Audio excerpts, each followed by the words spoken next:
ఎవడొచ్చి బతికితే తప్పే ఉందంట, మనలతో కలిసి ఉంటారు అని ప్రతి హిందువు అనుకుంటాడు. మిగతా మతాలు కూడా అట్లాగే అనుకుంటే ప్రాబ్లం లేదు. కానీ ఆఫ్ఘనిస్తాన్లో ఏం చూస్తున్నాం, బంగ్లాదేశ్లో ఏం చూస్తున్నాం, పాకిస్తాన్లో ఏం చూస్తున్నాం, అక్కడ మిగతా మతస్థుల్ని తొక్కి పడేస్తున్నారు. అయితే నా మతంలోకి రా, లేకపోతే నువ్వు బ్రతకడానికి వీల్లేదు, నీ పిల్లల్ని నేను ఎదుగుతూ నీ పిల్లల్ని నేను రేప్ చేస్తానని చేస్తున్నటువంటి దాష్టీకాలు చూస్తున్నాం. అది ఒక్క హిందూ మతంలో మాత్రమే. హిందువులు ఇక్కడ మసీదులకు చోటిచ్చారు, చర్చిలకు చోటిచ్చారు, గురుద్వారాలకు చోటిచ్చారు, అన్ని మతాలు ఇక్కడ ఉండటానికి చోటిచ్చినటువంటి పరిస్థితి ఉంది. అదే ఇక్కడ గుర్తుపెట్టుకోవాల్సినటువంటి అంశం.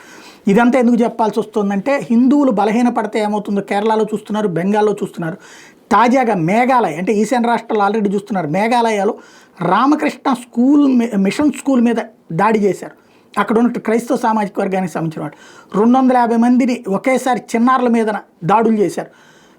అయితే దీన్ని ఇంగ్లీష్ మీడియా కూడా ఏం రాసింది అంటే, లోకల్గా ఉన్నటువంటి స్థలపు వివాదం అన్నటువంటి వార్త రాసి చేతులు దులుపుకున్నటువంటి పరిస్థితి. అదే హిందువులకు సంబంధించిన దాంట్లో అంటే ఏదన్నా అన్యమతస్థులకు సంబంధించింది అయితే కనుక అది మతపు వివాదం, హిందువులు దాడి చేశారని చెప్పి రాసుకొచ్చేటటువంటి విచిత్రమైన జబ్బుతో ఉంటారు వీళ్ళు.